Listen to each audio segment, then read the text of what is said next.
des cieux. Et nous l'attendons. Dans notre verset. Béni soit Dieu. Mais nous sommes des citoyens des cieux et nous l'attendons. Un autre verset, et on va entrer dans le message tout doucement, gloire à Dieu. Or, si nous sommes enfants, c'est dans Romains 8, 17. Or, si nous sommes enfants de Dieu,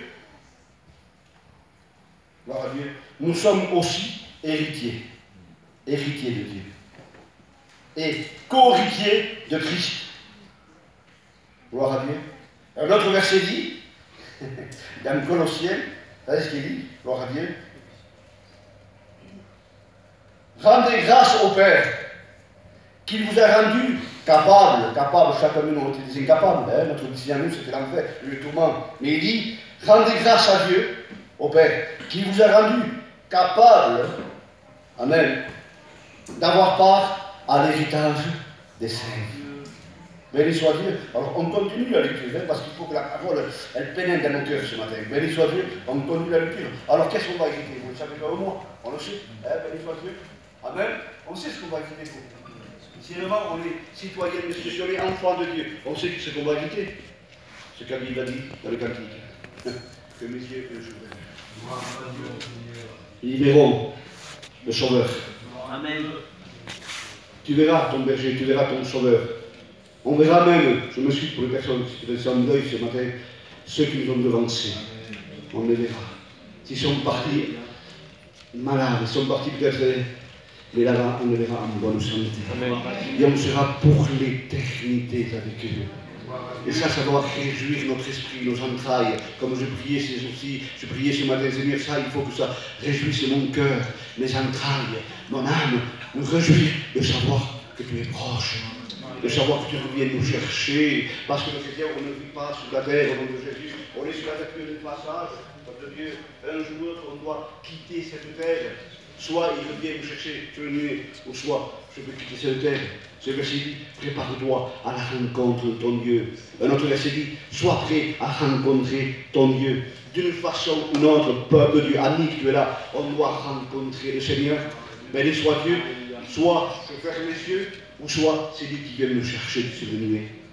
Béni soit Dieu. Mais là, il dit, nous sommes héritiers et co-héritiers de Christ. Colossiens, il dit, rendez grâce à Dieu, car il nous a rendu capables d'avoir part à l'héritage des saints. Alors, on lit ce verset, il est merveilleux, béni soit Dieu, Apocalypse 21. C'est ce qu'il dit. Puis je vis un nouveau ciel et une nouvelle terre. Car le premier ciel et la première terre avaient disparu, et la mer n'était plus. Et je vis descendre du ciel d'auprès de Dieu la ville sainte, la nouvelle Jérusalem, préparée comme une épouse qui s'est préparée pour son époux. Et j'entendis du trône une forte voix qui disait, voici le tabernacle de Dieu avec les hommes. Il habitera avec eux, et ils seront son peuple. Et Dieu lui-même sera avec eux. Il essuiera toute larme de leurs yeux. La mort ne sera plus. Le deuil ne sera plus. Ni les cris de douleur ne sera plus, car ces choses auront disparu. C'est lui qui vaincra, et il héritera ces choses. On ne dit pas Amen ce matin. Béni soit Dieu. On ne dit pas Amen ce matin. Gloire à Dieu. Vous savez, l'Église de Dieu, elle doit marcher en bon cœur. Que Dieu nous aide ce matin au nom de Jésus à savoir saisir les promesses de Dieu. Gloire à Dieu. La Bible dit que Dieu a des projets, on le parle souvent, ça c'est pour les païens, aujourd'hui je m'en sers de ce verset. Dieu a des projets de paix, et non pas de malheur, pour vous donner à chacun de nous un avenir rempli d'espérance. Mais mon avenir à moi, ton avenir à toi, mon frère, ma soeur, c'est le ciel. C'est la nouvelle Jérusalem. Il y a un verset qui dit, je pense que Jean 14 dit comme ça, que votre cœur ne se trouble point. Je m'en vais vous préparer une place et je viendrai vous chercher. Car là où je suis, vous aussi vous serez avec moi. Alors tout ça, ça doit travailler au nom de Jésus. Ça doit rentrer dans nos cœurs, dans nos âmes, dans nos entrailles ce matin. Gloire à Dieu, de nous réjouir, béni soit Dieu, de savoir qu'il est proche, de savoir qu'il revient bientôt, il vient nous chercher. Alors c'est pour cela que ce matin, il n'y a plus le temps de se lamenter. Il ne faut plus se plaindre au peuple de Dieu. On perd du temps au nom de Jésus. Mais la Bible me dit à moi de me réjouir parce que ma délivrance est proche. Je ne veux pas vous parler ce matin d'ici, parce que ça serait trop long, mais vous savez tous comme moi qu'il est à la porte. Toutes les prophéties sur l'enlèvement de l'Église sont accomplies. Il n'y a plus rien à attendre. On doit attendre simplement que le son de la trompette. Béni soit Dieu. Et pourquoi je veux vous écrire ça par le Saint-Esprit, vous mettre ça dans votre esprit? Parce que c'est lui qui attend le retour de Jésus. La Bible dit, c'est la Bible qui dit, il se sanctifie comme lui-même est saint. Béni soit Dieu. Quand on est convaincu que dans notre conscience, dans notre cœur, notre âme, qu'il revient nous chercher, eh bien on fait tout, gloire à Dieu. Gloire à Dieu, on se détache. C'est la seule chose qui nous détache des choses du monde. C'est cette espérance. Béni soit Dieu. Comme ce gars disait, je sais qu'un jour, mes yeux verront Jésus. Si on n'a pas cette espérance, si tu as perdu cette espérance, tu manques le but. C'est dommage parce que tu manques le but. Ami de la frère, sœur de la. Si tu n'as pas vraiment cette espérance qu'un jour, tes yeux verront Jésus. Qu'un jour, tu rentreras dans la nouvelle Jérusalem, dans cette ville que tu as préparée pour les enfants, pour les racheter. Béni soit Dieu. Si tu n'as pas dans ton cœur cela, eh bien, tu manques le but. Béni soit Dieu. Vous savez pourquoi? Parce que ça, c'est un stimulant. Quand on sait que le Seigneur revient, béni soit Dieu. Même qu'on traverse des épreuves, qu'on traverse des problèmes, qu'on traverse parfois, il y a des points d'interrogation. Dans nos vies chrétiennes, la vie chrétienne, parfois, n'est pas facile. Souvent, elle n'est pas facile, par Dieu. Béni soit Dieu. Mais elle était pire. Vous savez, les premiers chrétiens, c'est pour ça que l'Église de Dieu, elle marche vainqueur de victoire pour toi. Aujourd'hui, je parle pour moi, pour ne pas vous faire du mal. Aujourd'hui, la vie est facile. Je parle, la vie chrétienne est facile. Parce qu'elle est premiers chrétienne. Quand l'empereur de Rome a voulu infliger, il a persécuté les chrétiens. Les premiers chrétiens, nos premiers frères et sœurs, ils ont été persécutés. Ils ont été menés aux arènes, déchiquetés par des lions, brûlés vifs, lapidés.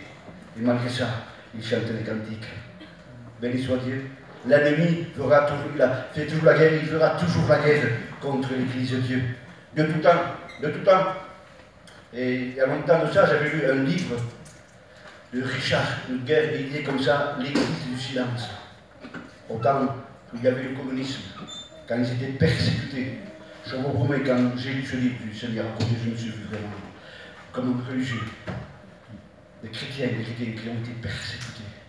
Mais pourquoi ils ont arrivé à faire des martyrs? Pourquoi ils sont arrivés? Pourquoi? Parce que dans leur cœur, ils avaient une espérance. Et béni soit Dieu. Dans un cœur, ils avaient l'espérance que leurs yeux verront Jésus. Alléluia. Il y a un verset qui dit, qui pourra nous séparer de l'amour de Dieu? Béni soit Dieu. Alors c'est pour cela, quand cela c'est ancré dans nos cœurs, quand vraiment c'est ancré, que c'est planté dans nos cœurs, qu'on verra Jésus, qu'on l'attend. Là, il me dit, attendez et hâtez. Hâtez veut dire un désir ardent que la chose arrive. Hâtez, attendez le retour. Et bien c'est une force contre les vents contraires, contre les problèmes, contre les difficultés. On garde le cap.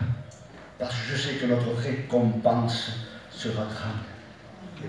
Dieu nous a promis que votre cœur ne se trouve point, mais je viens vous chercher. Je viens vous chercher. Je vous ai préparé une place. Dieu nous a préparé une place à la nouvelle Jérusalem. Et c'est ça qui doit motiver ma vie. L'amour de Dieu dans mon cœur. Merci parce que j'aurais pu être un étranger, j'aurais pu être un perdu, mais toi dans ta grâce, tu es venu me chercher. C'est pour cela que le verset Colossiens disait, rendez grâce à Dieu, car il vous a rendu capable d'avoir part à l'héritage des saints. Vous le savez, je ne veux pas évangéliser ce matin, vous le savez qu'on n'est pas sauvé par nos œuvres, parce que je vais au culte, parce que je donne la dîme, parce que je prends le culte. Non, c'est pas ça. On est sauvé parce qu'un jour, on a reçu le Christ à nos vies. Parce que le jour où on a accepté le sang de Jésus, ce sang a inscrit mon nom dans un livre de vie. Alors c'est pour cela que ce matin, on est tous, ce matin, héritiers et co-héritiers de Christ. On va hériter la nouvelle Jérusalem. Alors c'est pour cela que ce matin, au nom de Jésus, cessons de nous plaindre. Cessons de nous lamenter. On se lamente pour des picadilles, on se lamente pour les choses de la terre. On est comme Marthe et Marie, il y avait deux sœurs, ça représente deux sœurs, béni soit Dieu. Marthe était agitée, inquiète pour les choses de la vie. Et soit une fois, on est comme ça, c'est dans la nature de l'homme, béni soit Dieu. Quand il n'y a pas un niveau spirituel, la nature de l'homme, c'est de nous inquiéter pour le lendemain, nous agiter pour le lendemain, béni soit Dieu. mais quelqu'un qui est spirituel, il prend la bonne part. Béni soit Dieu. Béni soit Dieu. Il recherche avant toute chose les choses de Dieu. Béni soit Dieu. Et après, Dieu pourvoit, il connaît, il sait le besoin, il sait qu'on a besoin, mais béni soit Dieu. Amen. Mais ce qui est important ce matin, d'avoir cette pensée, de nous armer de cette pensée. Réjouissez-vous dans le Seigneur. Et je le répète, réjouissez-vous, car il est proche. Car ton Sauveur est proche. Ton berger est proche. Il vient nous chercher. La question que je te pose ce matin, est-ce que tu es convaincu? Est-ce que tu es prêt? Est-ce que tu es prête? Parce qu'il revient nous chercher. Et je ne veux pas, pour ma part, je ne veux pas manquer le but. Je veux que rien ne puisse me séparer de l'amour de Dieu. Amen. Amen. Dieu nous a fait des promesses. Vous savez que Dieu tient toujours ses promesses. Il y a un verset qui dit, Amen, que Dieu veille. Il veille sur sa parole. Béni soit Dieu. Pourquoi? Pour accomplir ce qu'il dit. Soit on le voit. Malheureusement, on est des hommes. Je dis oui, t'en fais pas. Je promets à ma femme, t'en fais pas. Le mois prochain, je t'ai tout ça. Je te promets. Mais parfois, ça ne tient pas la route. On ne veut pas, c'est difficile. C'est comme ça, parfois. Mais la Bible dit que Dieu veille. Dieu veille sur sa parole pour accomplir. Béni soit Dieu. Alors c'est pour cela, ce matin, on a besoin de saisir ces victoires. On a besoin de saisir les promesses de Dieu, elles sont pour moi. Seigneur, merci de ce que tu as fait de moi un héritier. Merci parce que je suis héritier et co-héritier de Christ, à la même mesure que Jésus. Vous vous rendez compte l'amour de Dieu que Dieu achète pour chacun de nous, héritier et co-héritier de Christ. Ça veut dire quoi? À la même mesure que Jésus. Gloire à Dieu. Amen. Gloire à Dieu pour cela. Il faut nous réjouir ce matin. Le Seigneur revient, il est à la porte. Je ne veux pas être lugubre ce matin, je m'excuse, je ne veux pas être lugubre. Ces temps-ci, je suis allé à Anaïla, parce que j'ai ma soeur qui elle a acheté une plaque. Je suis allé voir la plaque. Il y avait mes parents. Ils étaient là, c'était une belle plaque. Mais heureusement, gloire à Dieu, que tout n'est pas là. Que tout ne reste pas là. Ça serait terrible, Seigneur. C'est comme ce que vous avez dit. J'ai vu la plaque, c'était très beau. Il y avait le visage qui souriait, il y avait le ciel derrière, c'est vraiment la plaque, elle était très belle. Mais ça ne s'arrête pas là. Béni soit Dieu, on le reverra. Béni soit Dieu, on le reverra, peuple de Dieu. Là, je sais dire, si ça restait là, c'est-à-dire l'évangile, ça vaut rien. Je me suis dit ça, béni soit Dieu. Mais heureusement, c'est pour cela que la Bible dit de ne pas nous attrister comme font les païens. Les païens n'ont pas d'espérance, alors c'est pour cela que quand il arrive quelque chose, ils sont brisés, c'est vrai. Malgré qu'il y a toujours une mesure, il y a un manque, le manque. Mais ce manque, un jour, il sera rempli. Parce qu'on le reverra. Tous ceux qui nous ont devancés, on le reverra en bonne santé. Béni soit Dieu. Amen. Alors c'est pour cela que la Bible nous dit, elle nous dit à moi, réjouissez-vous, car il est proche. Notre délivrance est proche. Si le chrétien se sent à l'aise dans le monde, il y a unique. Je vous dis de la part de Dieu. Si tu te sens à l'aise dans ce monde, il y a unique. Il y a une normalité. Le chrétien, il a une visite, Seigneur. Un homme de Dieu disait il y a longtemps, il disait ça, il va arriver un temps que les chrétiens, quand je parle des chrétiens, c'est les chrétiens, hein, béni soit Dieu, le peuple de Dieu, ils vont plus supporter d'être sur la terre, de voir tant de corruption, de voir tant d'injustice, de voir tant de méchanceté. On va être dégoûté, Seigneur. On va être dégoûté de voir l'atmosphère qui va aujourd'hui. On va être dégoûté, on va dire Seigneur, Seigneur, viens. Seigneur, viens. Seigneur, viens. Béni soit Dieu. Alors, le chrétien qui se sent encore à l'aise dans ce monde, qui ne pense pas ça, il faut qu'il s'examine. Je ne suis pas là pour te juger, mais examine-toi, Seigneur. Parce que nous, les chrétiens, celui qui est convaincu, il a un désir que le Seigneur vienne. Seigneur, il vient sur lui. Béni soit Dieu. Alors, c'est à nous ce matin à savoir saisir les promesses, à savoir saisir ses victoires. Il y a trop de lamentations dans le peuple de Dieu aujourd'hui. Il y a trop d'angoisse. Pourquoi on est angoissé au fond? On est angoissé pour les choses de la vie. Maintenant, si tu es triste parce que tu n'es pas à la mesure que Dieu te donne, je loue Dieu pour cette tristesse. Parce que cette tristesse, elle va changer en joie. Parce que Dieu, c'est notre Père. Et si moi, dans mon cœur, je suis triste, si mon cœur, si le Seigneur voit que je suis triste, mais pour les choses de Dieu, pour lui, eh bien, je suis certain que Dieu va combler mon cœur de joie. Béni soit Dieu parce qu'il sait, regarde, il se fait des soucis parce qu'il veut me plaire. Il veut être agréable à Dieu. Il se fait des soucis pour ça. Alors, le cœur de Dieu est content. béni soit Dieu, le cœur de Dieu est dans la joie. Tant qu'il voit que ses enfants se font dessus uniquement pour lui, et pas lui. Et bien le cœur de Dieu explose. Béni soit Dieu. Mais quand il voit que je fais des soucis pour le lendemain, béni soit Dieu, il n'y a pas de quoi sur le souci, Seigneur. Aujourd'hui, je demande pardon aujourd'hui en France. Seigneur, on est gâté aujourd'hui. Le plus petit est gâté aujourd'hui en France. Béni soit Dieu. Mais c'est dans notre nature. On n'est jamais satisfait. Si aujourd'hui j'ai 1000 €, demain j'en voudrais 2, le lendemain j'en voudrais 3, on n'est jamais satisfait. Jamais satisfait. Alors c'est pour cela qu'on se tracasse, on se soucie pour les choses qui vont disparaître. Les choses visibles, elles sont passagères. Mais les choses invisibles, c'est là, ça tient la route. C'est les choses du ciel. Alors, voilà que c'est le petit message que je voulais vous transmettre ce matin, que Dieu nous aide à ne pas nous lamenter, à savoir si c'est des promesses. Seigneur, tu as dit que tu viens me chercher. Seigneur, tu as dit que mon cœur ne se trouve point, mais je viens vous chercher. Tu as dit que je suis héritier de Christ, que je vais hériter la nouvelle Jérusalem. Et tu me dis maintenant de me réjouir, alors je veux me réjouir ce matin. Béni soit Dieu. Alors c'est pour cela qu'on n'a pas besoin de manquer le but. C'est vrai que le but de l'ennemi, justement, c'est de nous freiner, de nous faire la guerre. Parce que l'Église, c'est pas local. L'Église, c'est chacun de nous. Et l'ennemi fera toujours la guerre comme tout à l'heure. Il fera toujours la guerre à l'Église de Dieu. Mais il ne faut pas oublier que l'Église, elle est triomphante. Amen. Vous savez, quand Jésus parle aux cette Église, il finit comment? Il finit comment? Je le dis, à la fin, il finit souvent, à chaque Église, il dit ça, au vainqueur, il donne une promesse. Au vainqueur, je ferai ça. Au vainqueur, je ferai ça. Au vainqueur. Au chaque Église, il dit au vainqueur. Donc, on doit combattre. Amen. Donc, on doit persévérer. Alléluia. Mais au vainqueur, il y a toujours une promesse. Et Amen. Jésus tient ses promesses. Amen. Donc, l'Église de Dieu, elle est triomphante. Malgré les vents contraires, malgré les troubles, malgré les incompréhensions. Mission persévère, comme Dieu s'est cantique, comme persévère, comme garde la foi, comme a les yeux fixés sur Dieu. Et bien les promesses, les promesses, elles sont pour l'Église. Béni soit Dieu. Et voilà, on va voir l'image, je ne vais pas être long ce matin, c'est une blague, mais voilà, l'Église, il faut qu'elle soit victorieuse. L'Église, il faut qu'on avance au nom de Jésus. Il ne faut pas se laisser arrêter. Dieu nous a fait des promesses, de Dieu. Il nous a fait des promesses, béni soit Dieu. Et ces promesses, il faut les saisir. Il faut savoir les saisir.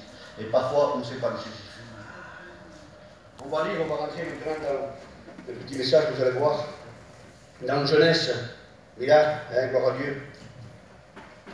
Pour vous dire que Jésus tient toujours ses promesses, mais souvent de fois c'est nous. C'est nous qu'on manque. Dans Genèse 14, non, Genèse 15 dit comme ça. Après ces événements, c'est quand Dieu parle à Abraham. Après ces événements, la parole de l'Éternel fut adressée à Abraham dans une vision. Et il dit à Abraham, Abraham, ne crains point, je suis ton bouclier, et ta récompense sera grande. Béni soit Dieu. Regarde vers le ciel, et compte les étoiles, si tu peux les compter. Telle sera ta prospérité. Abraham eut confiance à l'Éternel. Pourtant, au départ, Abraham n'avait rien. Mais la Bible dit qu'Abraham eut confiance aux promesses de Dieu. Le Seigneur lui dit, ne crains point, je suis ton bouclier, et ta récompense sera grande. Béni soit Dieu. Amen. Et il dit un peu plus bas, il dit comme ça, l'Éternel dit à Abraham, sache que tes descendants seront étrangers dans un pays qui ne sera point à eux. Ils seront esclaves. On va les opprimer pendant 400 ans. Mais je les délivrerai. Vous connaissez l'histoire, ça, c'est l'histoire. Quand Dieu parle à Abraham, de qui parle là? Les descendants vont être esclaves. Vous vous rappelez de Moïse? Le peuple, il a été pendant 430 ans esclave de Pharaon, de la main de Pharaon. Mais la Bible dit que Dieu, il a promis à Abraham, Dieu a promis à Abraham, ta récompense sera grande. Dieu lui a dit, il va voir ça. Mais ta récompense, ne crains pas car je suis en toi, ta récompense sera grande. Ta descendance sera captive, mais je te livrerai. Dieu tient toujours ses promesses. Et nous voyons l'histoire du peuple d'Israël. Quand ils rentrent à Pharaon, Dieu les délivre. Et après, Dieu leur donne une promesse de quoi? De rentrer dans le pays de Canaan. Dieu l'a promis à Abraham. Je ferai rentrer ce peuple au pays promis, Canaan. Parfois on chante ce cantique. Chemin, je vais à Canaan. Nous, c'est la Canaan céleste, terrestre. Mais c'était le pays promis par Dieu. Là où coule le lait et le miel. Béni soit Dieu. Amen. C'était un pays promis. Mais la Bible dit, malheureusement, que ce peuple, ils ont tourné en rond dans le désert pendant 40 ans. Pourtant, Dieu a promis. Dieu tient toujours ses promesses, béni soit Dieu. Amen. Dieu a promis à Abraham, ta récompense sera grande. Ne crains pas une cache jusqu'à toi. Dieu a promis de l'amener au pays promis, au pays de Canaan. Mais malheureusement, c'est le peuple. Le peuple, pendant 40 ans, ils ont tourné en rond. C'est la négligence. C'est le laisser-aller. C'est le murmure. Quand on prend le psaume 73, là, il nous montre le cœur du peuple d'Israël. Et souvent de fois, je compare le peuple, notre peuple à nous, le peuple gitan, voyageur, tous les mêmes, je le compare à ce peuple. Jamais content, insatisfait, toujours en train de murmurer. Le psaume, lisez le psaume, je pense que c'est le psaume 73. Alors il me dit toute la liste. Le Seigneur je l'ai bénissé. Quand le Seigneur bénissé, gloire à Dieu. Un moment après, ça y est, il murmurait toujours. Toujours en train de murmurer. Toujours en train de se plaindre. C'est pour cela qu'il y a un verset hébreu dit, prenez garde, frères et sœurs, de ne pas avoir un cœur dur, un cœur qui se plaint tout le temps, comme le peuple d'Israël, qui m'avait irrité, le peuple d'Israël, au désert pendant 40 ans. Pourtant, ils avaient la promesse, c'était devant eux. Ils vont arriver à cause de leur incrédulité. Parce que c'est un peuple qui se plaignait, qui se lamentait, qui ne peut rentrer au pays promis. Que Dieu nous délivre, peuple de Dieu. Au nom de Jésus, que Dieu nous délivre d'avoir toujours un cœur qui se lamente tout le temps. Un cœur qui se plaint. Non, au nom de Jésus, soyons des conquérants. Sachons saisir les victoires. Seigneur, tu me dis ça, eh bien, je crois à ta parole, je crois à tes promesses. Et non pas se lamenter. Parce que c'est bien que la demande et l'exaucation de la prière, il y a un temps, il y a un laps de temps. Et c'est dans ce temps, nous, qu'on se lamente, qu'on s'inquiète, qu'on s'agite. Mais Dieu ne veut pas. La Bible dit, il est bon d'attendre en silence le secours, la réponse de Dieu. Que Dieu fasse ce matin, qu'il nous donne ce cœur-là. Non pas nous lamenter. On se lamente, c'est bien, regarde, mais qui m'a dit ça? On se lamente, on se plaint, on murmure comme ce peuple d'Israël. Pourtant, Dieu il avait tout fait. Béni soit Dieu. Dieu avait promis, voilà ce pays. Allez conquérir ce pays, le pays de Canaan. Pendant 40 ans, ils n'ont pu rentrer. On va plus loin, Josué. Pourtant, Josué et Caleb. Là, il dit que Josué, il avait exploré le pays. Et là, les gens-là, ils avaient peur. Ils avaient peur parce qu'ils ont vu des géants devant eux. Et soit de fois, on a peur de s'en cacher, de se dire, d'aller plus loin avec Dieu. Alors on reste devant le baptême, devant le jouvin, on est devant le baptême, et là, on reste là. On ne prospère pas, parce qu'on ne s'est pas saisi les promesses. Ne crains point, car je suis avec toi. Amen. Dieu nous a promis. La Bible dit dans Deutéronome 28, moi j'ordonnerai, c'est un ordre, j'ordonnerai à la bénédiction d'être avec toi. Vous savez, quand Dieu donne un ordre, aucun démon, aucune ténèbre, aucun problème peut arrêter les promesses de Dieu. Amen. Quand Dieu dit, j'ordonnerai à la bénédiction d'être avec toi, ne crains point, béni soit Dieu. Mais ce peuple-là, pourtant ils savaient que Dieu était avec eux, ils le savaient, ils avaient compris. Mais là, ils ont eu peur. Il y avait des géants. Mais la Bible dit là qu'il y avait deux hommes, Josué et Caleb, qui s'étaient animés dans notre esprit. Animés d'un esprit de confiance, d'un esprit de victoire. Et il faut que l'Église aujourd'hui, nous soyons animés d'un esprit de victoire. Amen. Et non pas de crainte. Parfois, on ne veut pas s'afficher. On a peur. on a peur d'avancer, on a peur même de témoigner, on a peur de faire quelque chose pour Dieu. Alors on reste devant, voilà, on est baptisé, voilà, on n'avance plus. Non, Dieu nous appelle à avancer. Amen. Dieu nous appelle à être conquérants, à chercher des promesses. Béni soit Dieu, c'est dans la nature de Dieu de nous bénir que nous sommes avancés chaque jour. Mais parfois c'est notre attitude à nous, comme tout à l'heure, à cause des murmures, parce qu'on a un caractère qu'on se plaint, on murmure, on perd du temps. Ils ont perdu du temps, 40 ans, ils ont perdu du temps. Alors que tout était là. Alors on perd du temps à murmurer, à se plaindre, à se lamenter, on perd du temps. Avoir peur, être craintif. Non, aujourd'hui on a besoin, que, comme je disais tout à l'heure, que Dieu nous donne une mentalité de vainqueur. C'est ce que le Seigneur, tu as dit que tu es avec moi. Je vais avancer. Je vais m'engager pour toi. Béni soit Dieu. Je veux travailler pour toi, Seigneur. Béni soit Dieu.